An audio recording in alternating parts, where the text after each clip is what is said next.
नमस्कार, मैं राजेंद्र मौर्य एक बार फिर से आप सभी का स्वागत करता हूं जेनिथ पॉइंट ऑनलाइन कार्यक्रम में। आज हम आधुनिक भारत की इस क्लास में अध्ययन करेंगे एक ऐसे टॉपिक का जिसका इस पूरे मॉडर्न इंडिया पर एक बहुत ही बड़ा प्रभाव है। अर्थात आज का जो हमारा टॉपिक है वो है भारत में यूरोपीय जातियों का आगमन, या कहें यूरोपीय कंपनियों का भारत में आगमन।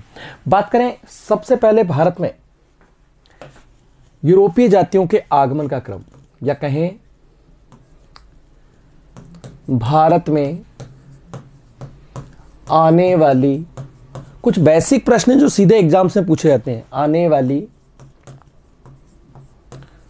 प्रथम यूरोपीय जाति, प्रथम यूरोपीय जाति, तो भारत आने वाली प्रथम यूरोपीय जाति वो है पुर्तगाली। फिर बात करें भारत में यूरोपीय कंपनियों, यूरोपीय कंपनियों के आगमन का क्रम, आगमन का क्रम। कई बार इनका सीक्वेंस पूछा जाता है कि कौन पहले आ रहा है। तो भारत में आने वाली सबसे पहली जाति है पुर्तगाली। पुर्तगालियों के बाद देखें तो डच, डचों के बाद अगर देखें तो अंग्रेज,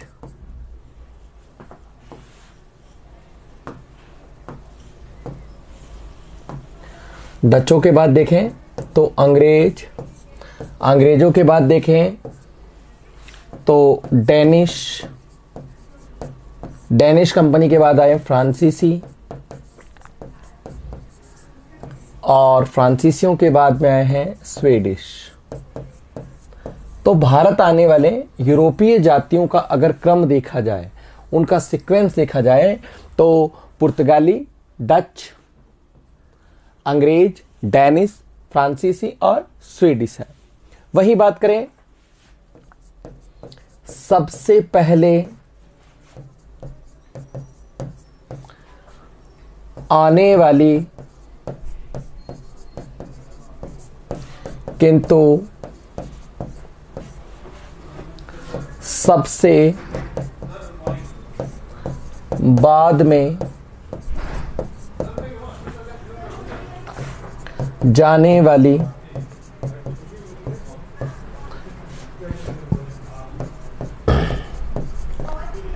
यूरोपीय जाति की सबसे पहले आई है लेकिन सबसे आखिर में जा रही है वो है पुर्तगाली, वो है पुर्तगाली। अब बात करें कि भारत में यूरोपीय कंपनियों का आगमन हो रहा है और इनके आगमन का कारण क्या है। तो देखें 1453 में तुर्कों द्वारा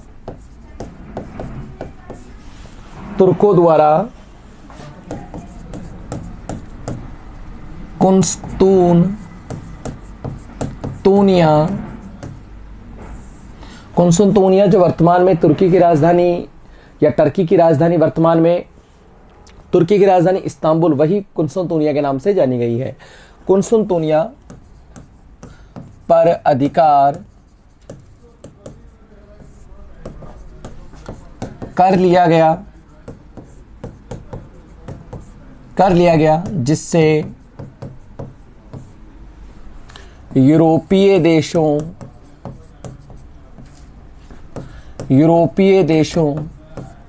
का दक्षिण पूर्वी एशियाई देशों, दक्षिण पूर्वी एशियाई देशों से व्यापार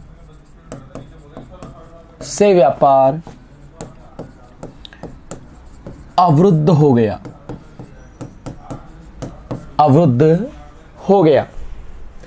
अब जब ये व्यापारिक मार्ग अवरुद्ध हो गया है, अब यहां पर चूंकि भारतीय माल को अरब व्यापारी यहां से ले जाते हैं और बिचौलिए के रूप में यूरोपीय देशों को बेचते हैं, लेकिन जैसे ही कुंसुनतूनिया पर तुर्कों का अधिकार हो चुका है, अब ये भौगोलिक मार्ग बंद हो चुका है। तो अब नए व्यापारिक मार्ग की खोज के लिए, क्योंकि यूरोपीय देशों में भारतीय मसालों की या कहें एशियाई मसालों की काफी मांग है, यही कारण है कि अब यूरोपीय देशों ने भारत सहित दक्षिण पूर्वी एशियाई देशों में पहुंचने के लिए समुद्री मार्गों की खोज को बढ़ावा दिया है।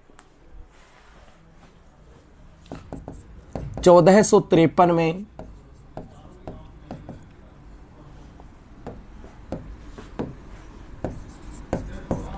पुर्तगाल के बार्सियो नगर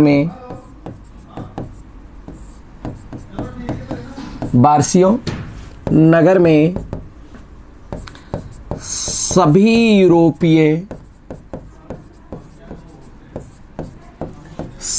यूरोपीय देशों का एक व्यापारिक सम्मेलन हुआ। सभी यूरोपीय देशों का एक व्यापारिक सम्मेलन हुआ जिसमें पुर्तगाल को दक्षिण पूर्वी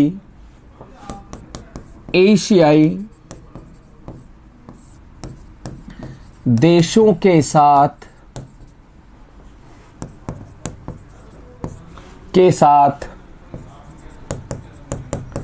व्यापारिक अधिकार या कहें व्यापार करने के अधिकार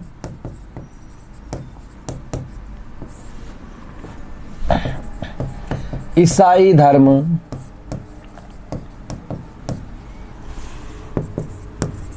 के प्रचार प्रसार करने की शर्त पर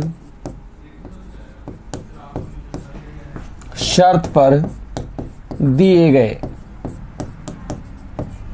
अर्थात 1453 में जैसे ही तुर्कों का कुंस्तुनतुनिया पर अधिकार हो गया तो यूरोपीय देशों में नए भौगोलिक खोजों की या नए समुद्री मार्गों की खोज के लिए प्रोत्साहन बढ़ रहा है। और यही कारण है कि 1453 में कुंस्तुनतुनिया पर तुर्कों के अधिकार होने के बाद में पुर्तगाल का शहर है जिसका नाम है बार्सियो, और इस नगर में सभी यूरोपीय देशों का एक व्यापारिक सम्मेलन हो रहा है और इसमें तय किया गया कि पुर्तगाल को दक्षिण पूर्वी एशियाई देशों या कहें भारत के साथ में व्यापारिक अधिकार दे दिए। लेकिन इसकी शर्त क्या रखी गई कि इसे यहां पर ईसाई धर्म का प्रचार प्रसार भी करना होगा। अब 1453 को अगर हम देखें तो एक मील के पत्थर के वर्ष के रूप में मान सकते हैं, क्योंकि इसका प्रभाव काफी बहुआयामी रहा है। जहां पुनर्जागरण के लिए भी 1453 में तुर्कों द्वारा कुंस्तुनतुनिया का अधिकार, तो ये कारण भी पुनर्जागरण की शुरुआत के लिए रहा है, जिसमें एक हम पुनर्जागरण के परिणाम स्वरूप हम क्या देखते हैं कि नए नए भौगोलिक मार्गों की खोज हो रही है।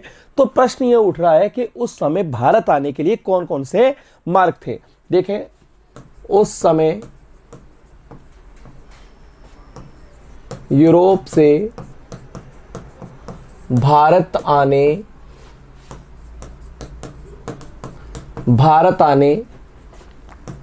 के लिए 3 मार्ग थे। भारत आने के लिए 3 मार्ग थे। जो सबसे पहला मार्ग है वो है भूमध्य सागर से लाल सागर, भूमध्य सागर से लाल सागर होते हुए अरब सागर को पार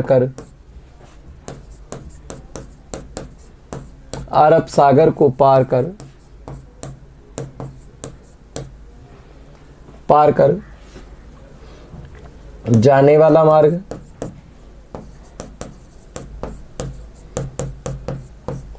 दूसरा है मध्य एशिया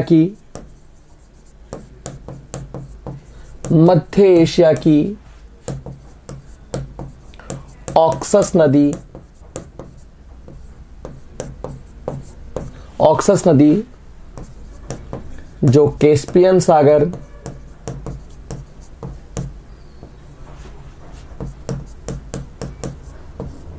तथा काला सागर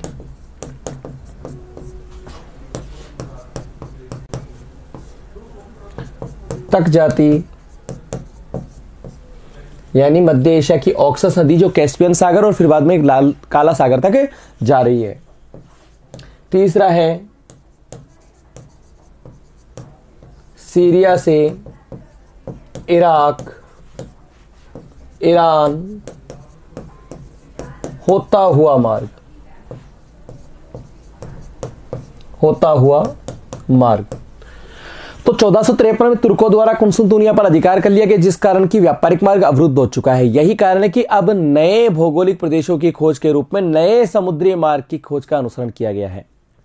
अब नए समुद्री मार्ग की खोज के लिए भी उत्तरदायित्व निर्धारित किया गया। 1453 में पुर्तगाल के बार्सियो नगर में एक बैठक हुई है और इसमें सभी यूरोपीय देशों के व्यापारी इकट्ठे हुए और इसमें क्या तय हुआ है कि पुर्तगाल को दक्षिण पूर्वी एशियाई देशों के साथ व्यापार करने के अधिकार दिए गए और इसमें यह कहा गया कि ईसाई धर्म की अगर ये प्रचार प्रसार करेगा। अब चूंकि यहां पर पुर्तगालियों ने ईसाई धर्म प्रचार को प्रमुखता दी है व्यापार के साथ साथ, यही कारण है कि भारत में वो शीघ्र ही अलोकप्रिय हो गए। क्यों? क्योंकि उन्होंने जबरन ईसाई धर्म का प्रचार प्रसार शुरू कर दिया है। अब देखिए उस समय भारत आने के लिए मार्ग कितने हैं, तो मार्ग आने हैं 3।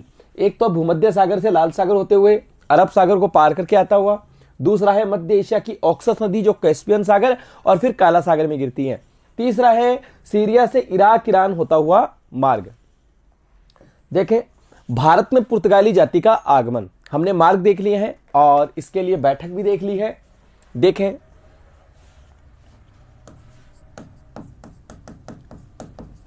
पुर्तगालियों का भारत आगमन,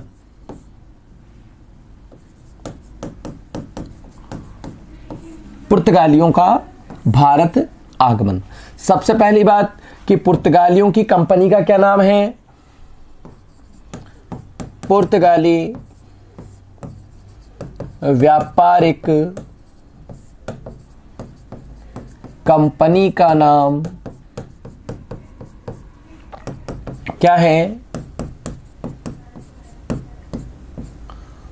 एस्तादो दा इंडिया, एस्तादो दा इंडिया। और इस एस्तादो दा इंडिया की स्थापना 1478 में पुर्तगाल के बार्सियो नगर में की गई है, पुर्तगाल के बार्सियो नगर में। उद्देश्य क्या है, इस कंपनी का उद्देश्य क्या है, भारत सहित दक्षिण पूर्वी एशियाई देशों के साथ व्यापार करना,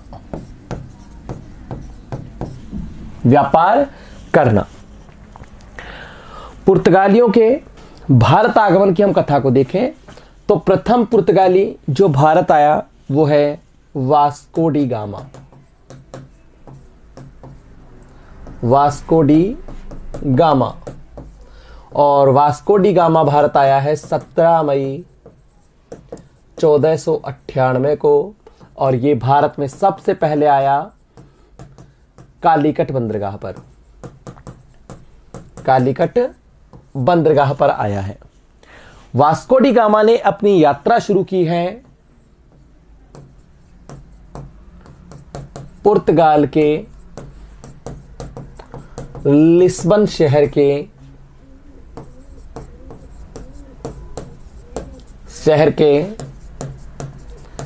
सेतुबल बंदरगाह से, सेतुबल बंदरगाह से यात्रा प्रारंभ की। अब यहां पर वास्को डी गामा ने अपनी यात्रा शुरू कर दी है पुर्तगाल के लिस्बन शहर के सेतुबल बंदरगाह से। प्रश्न ये उठता है कि ये तो भारत आने का समुद्री मार्ग जानता ही नहीं है, तो ये भारत कैसे आएगा। अगर हम विश्व इतिहास की ओर देखें तो 1486-87 में बार्थोलोम्यू डियाज ने उत्तमाशा अंतरीप का चक्कर काटा था और उसको नाम दिया था कैप ऑफ गुड होप। तो समुद्री यात्राओं की प्रारंभ हो चुका है उससे पहले। वहीं देखें तो 1492 में कोलंबस अमेरिका पहुंच गया और उसने अमेरिका को भारत समझकर उसको नाम दिया है रेड इंडियंस। ठीक उसी तरह से अब वास्को डी गामा भी भारत की खोज के लिए, भारत के लिए समुद्री मार्ग की खोज के लिए, क्योंकि भारतीय मसालों की मांग यूरोप में काफी ज्यादा है और भारतीय मसालों के लिए मध्यस्थ के रूप में इस समय यूरोपीय जातियों के संपर्क में है अरब जाति के लोग। और उनको ये तो पता है यूरोपीय लोगों को कि ये मसाले अरब लोग नहीं बना रहे, लेकिन उनको वो सच्चा पता नहीं बता रहे कि ये मसाले बनते कहां हैं। यही कारण है कि समुद्री व्यापारिक मार्गों को प्रोत्साहन दिया जा रहा है, समुद्री व्यापारिक खोजों को प्रोत्साहन दिया जा रहा है। और उसका एक कारण 1453 में चूंकि वो जो भौगोलिक मार्ग है वो भी अवरुद्ध हो चुका है। अब देखें कि वास्को डी गामा ने कौन से मार्ग का अनुसरण किया है भारत पहुंचने के लिए। तो वास्को डी गामा ने जो भारत पहुंचने के लिए यात्रा शुरू की है, जैसा कि हम मानचित्र में देख पा रहे हैं, ये हमारा दक्षिणी यूरोप का हिस्सा है। ये दक्षिणी यूरोप का हिस्सा है जिसमें देखें तो ये वाला जो क्षेत्र है, अब मार्कर से देख रहे होंगे मैं रेड कलर का आइकन बना रहा हूं, ये पुर्तगाल का लिस्बन है, यहां से इसने यात्रा शुरू की है। और अगर हम देखें तो भूमध्य सागर को जोड़ता हुआ ये सीधा कैप ऑफ गुड होप का चक्कर, cap of good hope Lisbon से सीधा नीचे की ओर चलते हुए कैप ऑफ गुड होप की ओर चलते हुए जैसे ही वास्को डी गामा मोजाम्बिक पहुंचा है, मोजाम्बिक में जाके वो भ्रमित हो गया है। वास्को डी गामा मोजाम्बिक में जाकर भ्रमित हो गया, उसे समझ में नहीं आया कि कहां जाना है। यहां पर एक गुजराती मूल का व्यापारी है, गुजराती मूल का व्यापारी जिसका नाम था अब्दुल मलिक। अब्दुल मलिक ने उसके पथ प्रदर्शक का काम करते हुए उसको सीधा भारत को लाल सागर से होते हुए अरब सागर को पार कराकर सीधा भारत में कालीकट बंदरगाह पर ले आया, कालीकट बंदरगाह पर ले आया है। अर्थात वास्को डी गामा ने अपनी यात्रा जो शुरू की है वो की है लिस्बन बंदरगाह से और भूमध्य सागर लाल सागर को पार करते हुए ये सीधा मेडागास्कर द्वीप समूह जिसमें मोजाम्बिक देश में पहुंचकर ये भ्रमित हो चुका है। चूंकि इसकी इस यात्रा के दौरान इसके पास कुछ बड़े जहाज भी थे और कुछ छोटे जहाज भी थे। देखें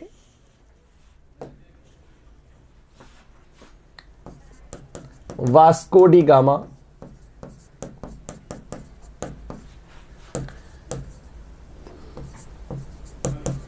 की यात्रा, वास्को डी गामा की यात्रा के दौरान उसके पास कुछ जहाज हैं और उसके जहाजों में हम नाम देखें तो सबसे पहला है साओ गैब्रियल,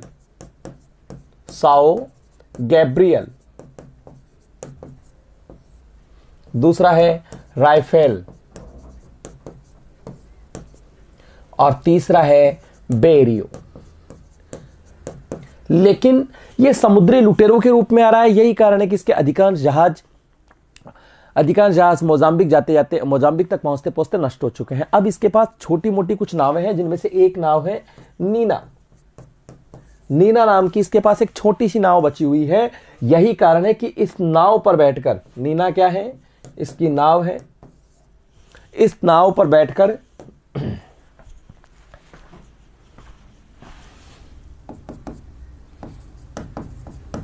मोजाम्बिक नामक अफ्रीकी देश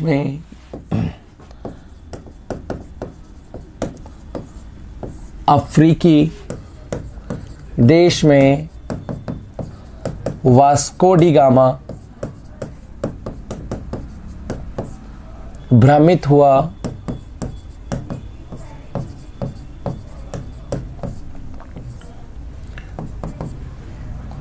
यहां से गुजराती मूल के एक व्यापारी अब्दुल मलिक के पथ प्रदर्शन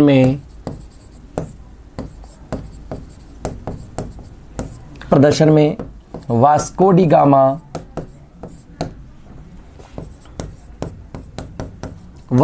गामा 17 मई 1498 को कालीकट पहुंचा।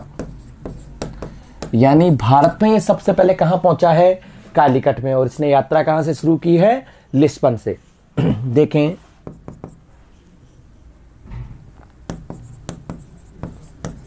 कालीकट के शासक, कालीकट के राजा जमोरिन ने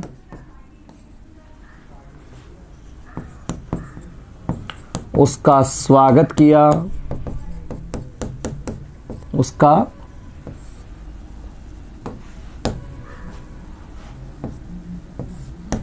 स्वागत किया।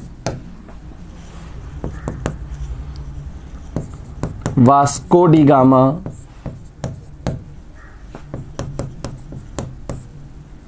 अपने साथ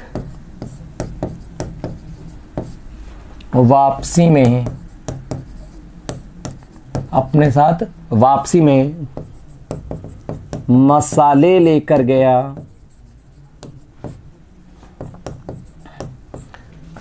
जिससे उसे 60 गुना लाभ हुआ। यानी जो मसाले वो भारत से लेकर गया है, उसने जब उसको पुर्तगाल ले जाकर बेचा तो उसको 60 गुना लाभ प्राप्त हुआ है। तो वास्को डी गामा जो भारत आ रहा है एक पथ प्रदर्शक के रूप में, एक पथ प्रदर्शक की सहायता से आ रहा है, जिसमें हम देखें तो अब्दुल मलिक जो कि उसे मोजाम्बिक में मिला है। भारत आने वाला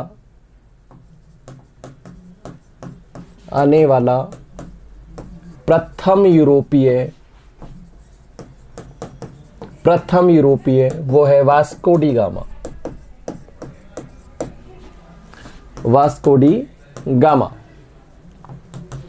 अब वास्को डी गामा कालीकट बंदरगाह पर आ रहा है। पुर्तगाल के राजा हेनरी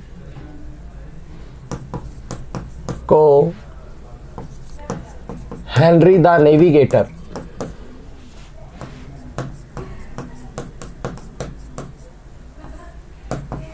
के नाम से जाना जाता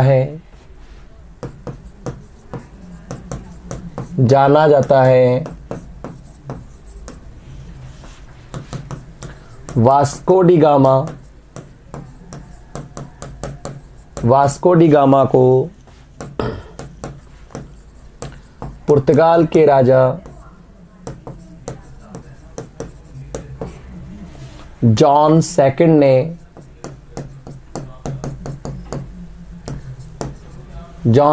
ने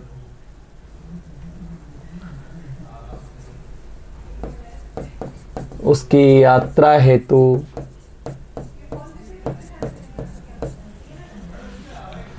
कुछ मानचित्र दिए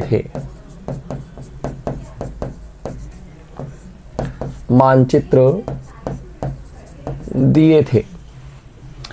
वहीं एक अन्य बात देखें,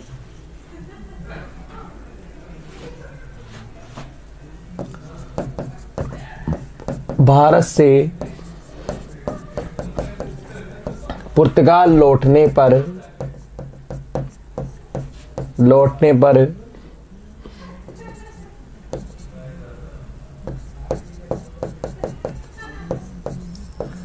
पुर्तगाल के राजा इमैनुअल प्रथम ने वास्को डी गामा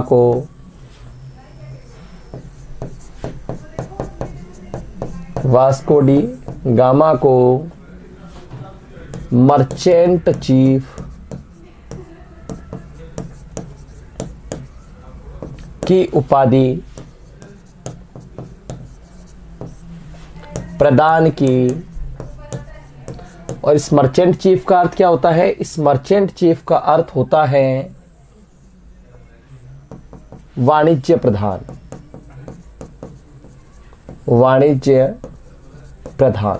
तो वाणिज्य प्रधान की जो उपाधि दी गई है वास्को डी गामा को, ये दी गई है पुर्तगाल के राजा इमैनुअल प्रथम के द्वारा।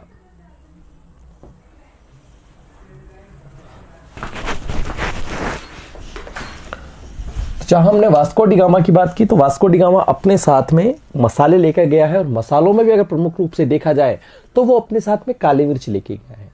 और इस काली मिर्च को उसने जब यूरोप में ले जाकर बेचा तो उसको 60 गुना लाभ प्राप्त हुआ है। बात करें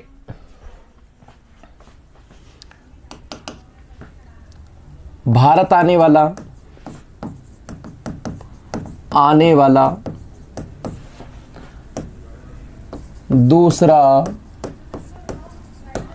पुर्तगाली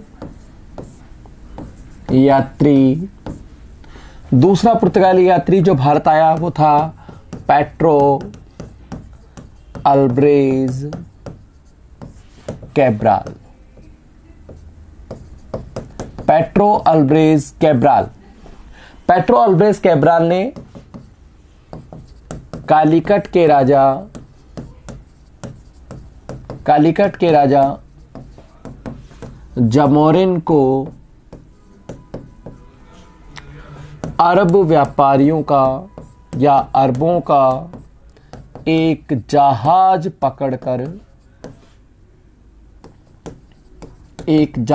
पकड़कर दिया। नोट में हम याद रखेंगे, पुर्तगालियों का सर्वप्रथम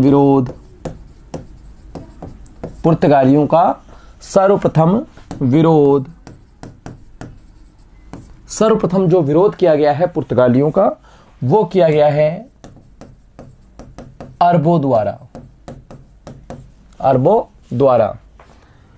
वहीं एक अन्य नोट देखें तो पुर्तगालियों का सर्वाधिक विरोध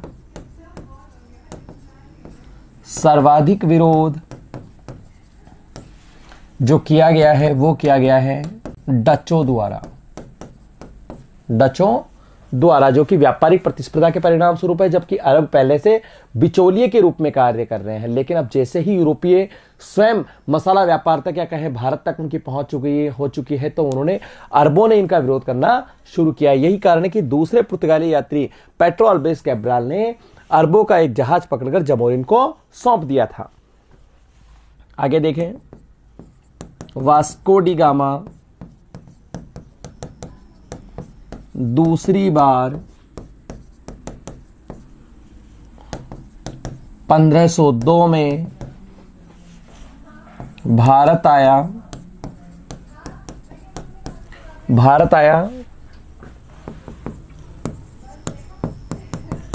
पुर्तगालियों की भारत में प्रथम व्यापारिक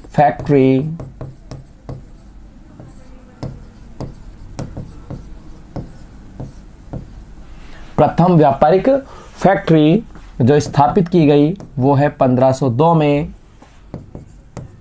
कनानूर में।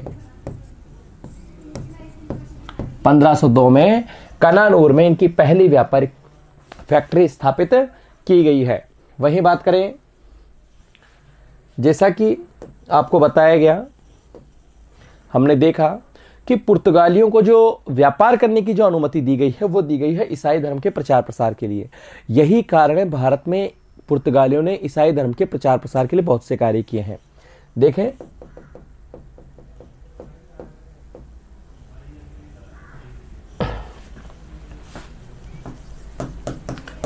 ईसाई धर्म के प्रचार प्रसार के लिए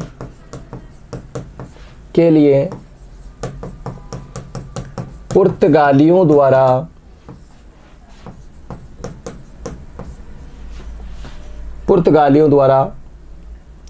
भारत में प्रथम चर्च की स्थापना की गई 1540 में। 1540 में स्थापना की गई है गोवा में, स्थापना की गई है गोवा में, जबकि भारत में प्रथम ईसाई न्यायालय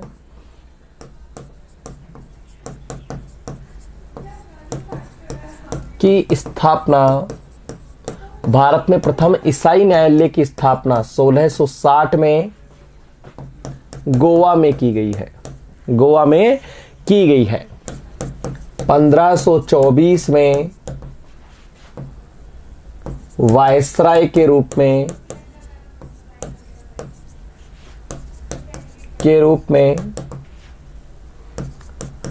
रहते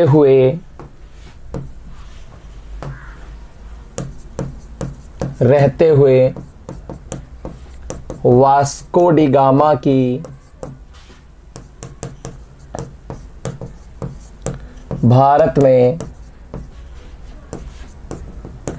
स्कर्वी रोग से कोचीन में मृत्यु हो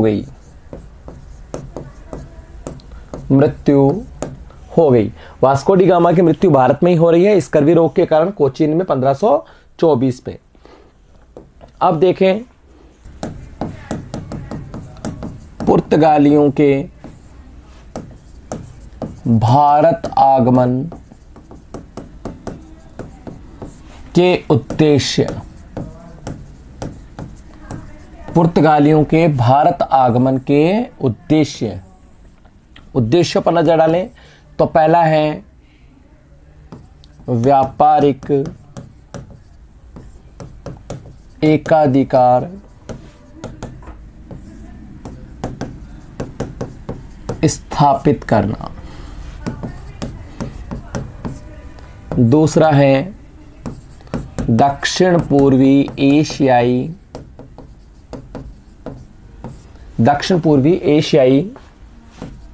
देशों के मसाला व्यापार पर एकाधिकार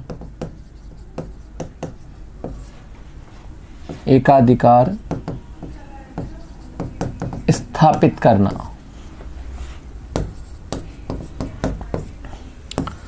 धन प्राप्त करना,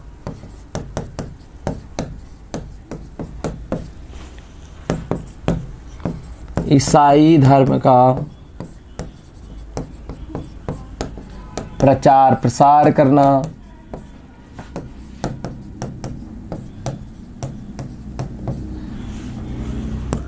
वहीं समुद्री शक्ति का विस्तार करना। चूंकि समुद्री मार्ग से वो आए हैं और अगर समुद्री मार्ग को उन्होंने सुरक्षित नहीं किया तो शीघ्र ही उनकी स्थिति भारत में सुरक्षित नहीं रह सकती है और उनको व्यापारिक अधिकार जो मिले हैं वो ईसाई धर्म के प्रचार प्रसार के लिए मिले हैं, उस शर्त पर मिले हैं। तो इनका एक उद्देश्य क्या है? भारत में ईसाई धर्म का प्रचार प्रसार करना, समुद्री शक्ति का विस्तार करना चाहते हैं। यही कारण है कि पुर्तगाली स्वयं को समुद्र का स्वामी कहा करते थे। पुर्तगाली स्वयं को समुद्र का स्वामी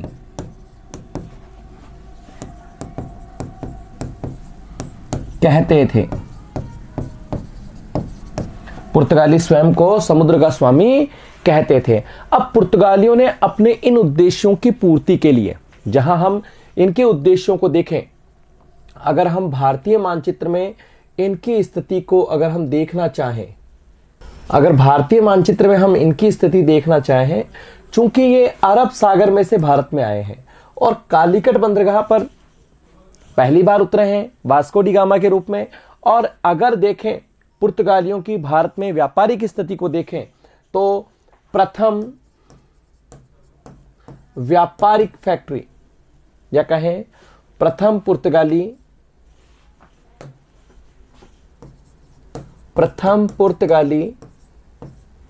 व्यापारिक फैक्ट्री व्यापारिक फैक्ट्री 1502 में कनानूर में स्थापित की गई है। 1502 में कनानूर में स्थापित की गई है। वहीं प्रथम पुर्तगाली व्यापारिक कोठी, प्रथम पुर्तगाली व्यापारिक कोठी स्थापित की गई है 1503 में, और 1503 में स्थापित की गई है कोचीन में। तो प्रथम व्यापारिक फैक्ट्री स्थापित है कनानूर में और प्रथम पुर्तगाली व्यापारिक कोठी है कोचीन में। वहीं आगे देखें, प्रथम पुर्तगाली किला जो भारत में बनवाया गया है वो भी 1503 में है, और वो है कोचीन में। कोचीन में पहला पुर्तगाली किला बनवाया गया है। तो पुर्तगालियों ने अपने उद्देश्यों की पूर्ति के लिए, अपने इन उद्देश्यों की पूर्ति के लिए कुछ नीतियां बनाई हैं। देखें, पुर्तगालियों द्वारा अपने उद्देश्यों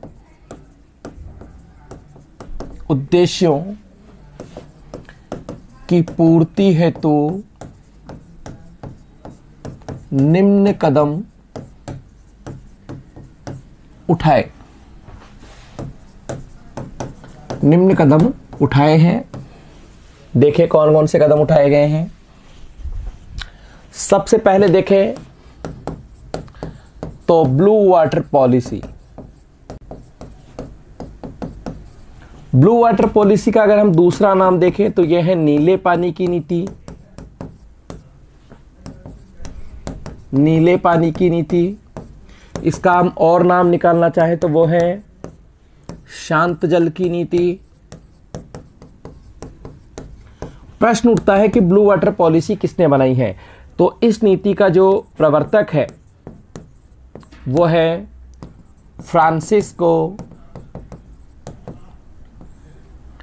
D Almeida. Francisco de Almeida की ये नीति है। अब इस नीति में है क्या? इसके अंतर्गत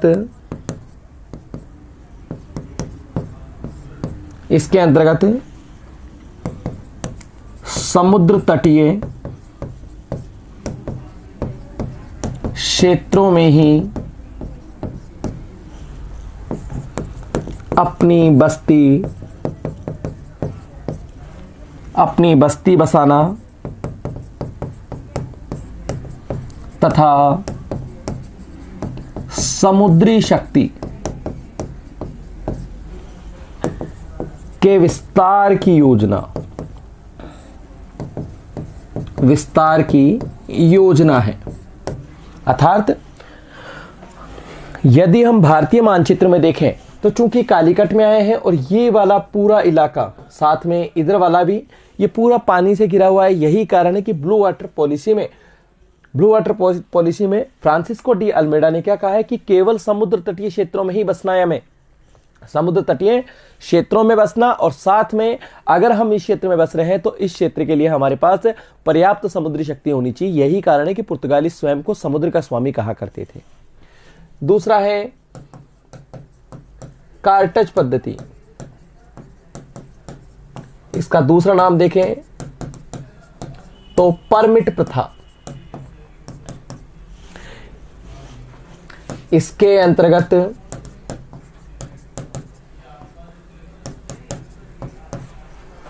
किसी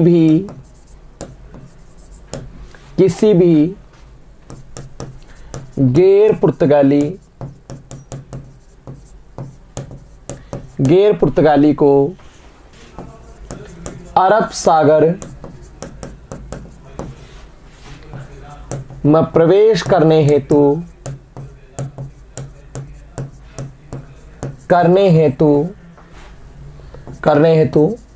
पुर्तगालियों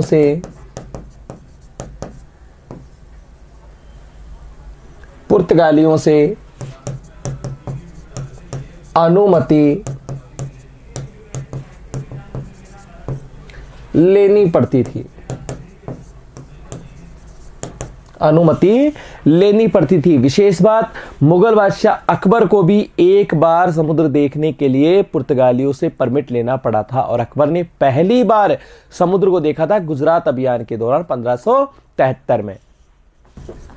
फिर है आर्मेडा प्रथा। आर्मेडा क्या है? देखें, यदि अरब सागर में प्रवेश करना है तो उसके लिए लेना पड़ेगा परमिट या कार्टज। लेकिन मान लीजिए कि प्रवेश कर लिया है, प्रवेश के साथ में कुछ पुर्तगाली जहाज भी जाते थे, अर्थात अरब सागर में जाने वाले गैर पुर्तगालियों के साथ साथ जाने वाला पुर्तगाली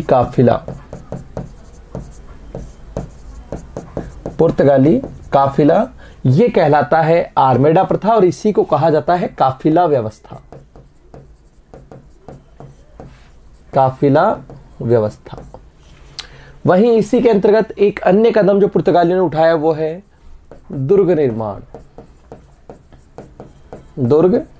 निर्माण। और यहां पर दुर्ग निर्माण का उद्देश्य क्या है कि भारत ही नहीं बल्कि दक्षिण पूर्वी एशियाई देशों के साथ में व्यापार को सुरक्षित रखने के लिए। दुर्ग निर्माण को हम अलग पेज में लिखते हैं।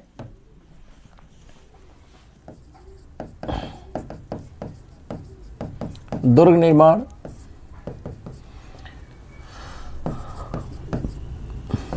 डी अल्मेडा को स्पष्ट रूप से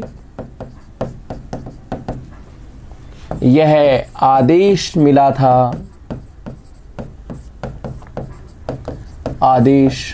था कि वह भारत में ऐसे दुर्गों